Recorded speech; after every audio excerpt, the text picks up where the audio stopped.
Hello అండి. ఎప్పుడైనా గమనించారా, మార్కెట్లో మనకు వందల వేల బ్రాండ్లు కనిపిస్తాయి, కానీ వాటిలో కొన్ని మాత్రమే మనకు ఎప్పటికీ గుర్తుండిపోతాయి. ఎందుకలా? దాని వెనుకున్న అసలైన మ్యాజిక్ ఏంటంటే ఒక powerful brand positioning statement. So ఈరోజు మనం అలాంటి స్టేట్మెంట్ను ఎలా తయారు చేయాలో స్టెప్ బై స్టెప్ చూద్దాం.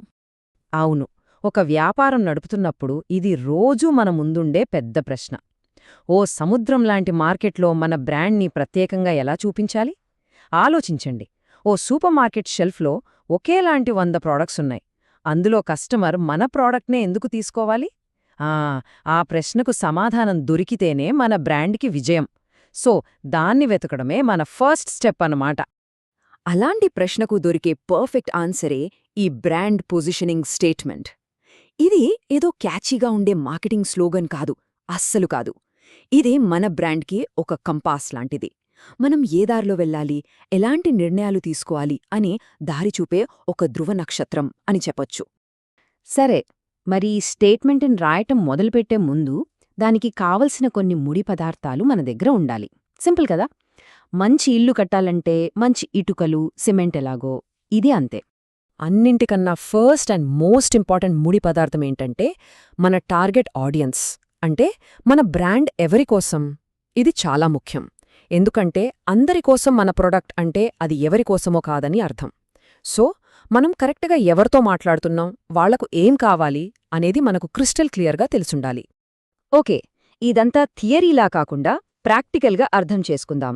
దానికోసం ఈరోజు మనం షిఫ్ట్ అనే ఒక ఇమాజినరీ కంపెనీని ఉదాహరణగా తీసుకుని ముందుకు వెళ్దాం. ఈ షిఫ్ట్ అనేది ఒక ఎర్గనామిక్ ఆఫీస్ ఫర్నిచర్ బ్రాండ్ అనుకోండి.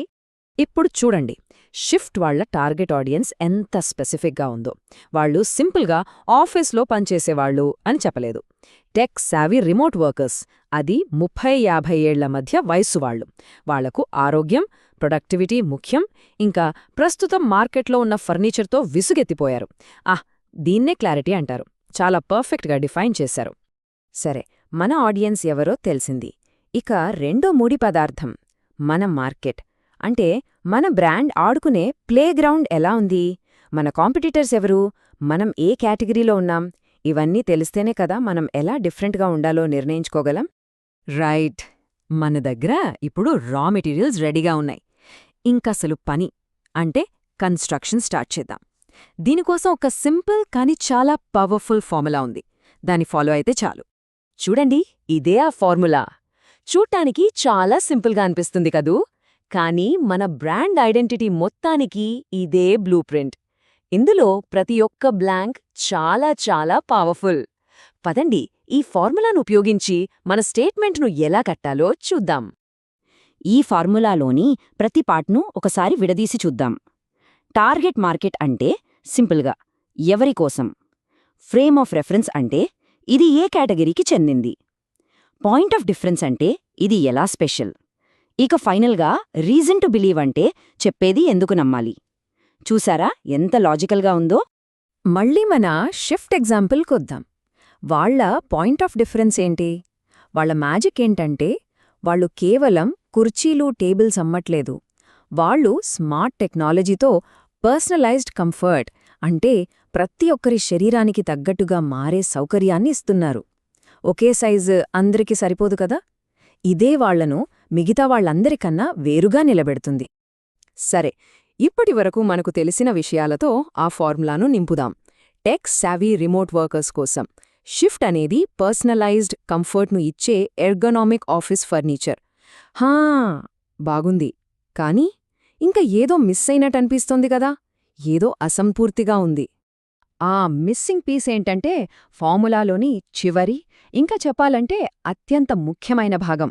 అదే ప్రూఫ్, రుజువు. అవును, మనమిచ్చే మాటకు రుజువు చూపించాలి, లేకపోతే అది గాల్లో చెప్పిన మాటే అవుతుంది. అంటే ఒక బ్రాండ్ మేమే బెస్ట్ అని ఎంత గట్టిగా అరిచినా లాభం లేదు. కస్టమర్లు దాన్ని ఎందుకు నమ్మాలి అని ప్రశ్నకు సమాధానం చెప్పాలి. ఈ రీజన్ టు బిలీవ్ అనేది మన వాదనకు వెన్నెముకలాంటిది. అది లేకపోతే మన పొజిషనింగ్ స్టేట్మెంట్ మొత్తం పేకమేడలా కూరిపోతుంది. సో మన షిఫ్ట్ బ్రాండ్ విషయంలో ఆ ప్రూఫ్ ఏంటి? అదే ఏఐ పవర్డ్ సెన్సర్ సిస్టమ్. వాళ్ళు పర్సనలైజ్డ్ కంఫర్ట్ ఇస్తామని ఊరికే చెప్పట్లేదు, దానికి రుజువుగా ఈ టెక్నాలజీని చూపిస్తున్నారు. ఈ సెన్సర్ సిస్టమ్ మన బాడీ పాస్చర్కు తగ్గట్టుగా రియల్ టైంలో అడ్జస్ట్ అవుతుంది. ఇది కేవలం ఒక ఫీచర్ కాదు, వాళ్ళిచ్చిన మాటకు ఇదొక గట్టి సాక్ష్యం. ఇప్పుడు చూడండి మన పూర్తి statement. Tech savvy remote workers కోసం షిఫ్ట్ అనేది పర్సనలైజ్డ్ కంఫర్ట్ను అందించే ఎర్గనామిక్ ఆఫీస్ ఫర్నిచర్. ఎందుకంటే దాని ఏఐ పవర్డ్ సెన్సార్ సిస్టమ్ వాళ్ల బాడీ పాస్చర్కు తగ్గట్టు రియల్ టైంలో అడ్జస్ట్ అవుతుంది. వావ్, ఎంత క్లియర్గా, పవర్ఫుల్గా, నమ్మశక్యంగా ఉందో కదా! ఒక్క సెంటెన్స్లో షిఫ్ట్ కథ మొత్తం చెప్పేసింది. ఇక్కడ మనం ఒక ముఖ్యమైన విషయం గమనించాలి. ఒక గొప్ప బ్రాండ్ మనకు 2 రకాల ప్రయోజనాలిస్తుంది. ఒకటి ఫంక్షనల్, అంటే ఆ ప్రోడక్ట్ మనకు ఏం చేసి పెడుతుంది. షిఫ్ట్ విషయంలో అది నడుము నొప్పి తగ్గిస్తుంది. రెండోది ఇమోషనల్, అంటే ఆ ప్రోడక్ట్ వాడితే మనకు ఎలా అనిపిస్తుంది, మరింత ప్రొడక్టివ్గా, కాన్ఫిడెంట్గా ఫీల్ అవుతాం. ఈ 2 కలిసినప్పుడే కస్టమర్కి బ్రాండ్తో ఒక బలమైన ఎమోషనల్ కనెక్షన్ ఏర్పడుతుంది. సో ఇప్పటివరకు మనం తయారు చేసింది ఒక ఇంటర్నల్ డాక్యుమెంట్ అన్నమాట. ఇది కంపెనీ లోపల అందరికీ ఒకే దారి చూపించటానికి. కానీ ఇది బయట ప్రపంచానికి కనిపించే ట్యాగ్ లైన్కి ఎలా దారి తీస్తుందో చూడండి. ఫస్ట్ మనం రాసుకున్న ఈ కోర్ పొజిషనింగ్ స్టేట్మెంట్ ఉంటుంది. దాని నుంచి బ్రాండ్ ప్రామిస్ వస్తుంది. ఆ ప్రామిస్ సారాంశమే పబ్లిక్ చూసే ట్యాగ్ లైన్. మన షిఫ్ట్ బ్రాండ్కి ఆ ఫైనల్ ట్యాగ్ లైన్ ఏంటో తెలుసా? సింపుల్గా 2 పదాలు: వర్క్ బెటర్. చూసారా, మనం రాసుకున్న ఆ పెద్ద స్టేట్మెంట్ మొత్తాన్ని ఈ 2 పదాల్లోకి ఎంత అందంగా కుదించారో. ఇది ఈజీగా గుర్తుండిపోతుంది, ఇంకా బ్రాండ్ ఇచ్చే ప్రామిస్ను కూడా పర్ఫెక్ట్గా తెలియజేస్తుంది. సూపర్! మనమొక పవర్ఫుల్ స్టేట్మెంట్ను తయారు చేశాం. కానీ ఆగండి, పని ఇంకా అయిపోలేదు. ఫైనల్గా ఒక శానిటీ చెక్ చేసుకోవాలి. అంటే మనం కట్టింది ఎంత స్ట్రాంగ్గా ఉందో ఒకసారి టెస్ట్ చేసుకోవాలి. మనం రాసుకున్న స్టేట్మెంట్ను ఈ ప్రశ్నల ముందు పెట్టి చూసుకోవాలి. 1. ఇది క్లియర్గా ఉందా, కన్ఫ్యూజింగ్గా ఉందా? 2. మనం టార్గెట్ చేస్తున్న ఆడియన్స్కి ఇది నిజంగా ముఖ్యమా, వాళ్లకు కనెక్ట్ అవుతుందా? 3. ఇది మనల్ని కాంపిటీటర్స్ నుండి వేరు చేస్తుందా, మనం దీన్ని నిలబెట్టుకోగలమా? ఇంకా ఫైనల్గా, ఇది మన కంపెనీ ఫ్యూచర్ గోల్స్కు తగ్గట్టుగా ఉందా? ఈ ప్రశ్నలన్నింటికీ మన సమాధానం అవును అయితే అప్పుడు మనం సరైన ట్రాక్లో ఉన్నామని ధైర్యంగా ముందుకు వెళ్లొచ్చు. సో చివరిగా ఒక విషయం గుర్తుపెట్టుకోవాలి. ఈ పొజిషనింగ్ స్టేట్మెంట్ అనేది ఏదో మార్కెటింగ్ వాళ్ళు రాసుకునే ఒక లైన్ కాదు. ఇది మన బ్రాండ్ యొక్క DNA, మన కంపెనీ చేసే ప్రతి పనిని, తీసుకునే ప్రతి నిర్ణయాన్ని నడిపించే ఒక గైడింగ్ ఫోర్స్. కాబట్టి ప్రతి ఒక్కరూ తమ బ్రాండ్ని ఈ ప్రశ్న వేసుకోవాలి. అసలు మన బ్రాండ్ ఎవరు? అది కస్టమర్లకు ఏమిస్తుంది? ఇంకా ముఖ్యంగా కస్టమర్లు మనల్ని ఎందుకు పట్టించుకోవాలి? ఈ ప్రశ్నలకు మన దగ్గర స్పష్టమైన, శక్తివంతమైన సమాధానం ఉందా? ఆ సమాధానంలోనే మన బ్రాండ్ భవిష్యత్తు ఆధారపడి ఉంటుంది.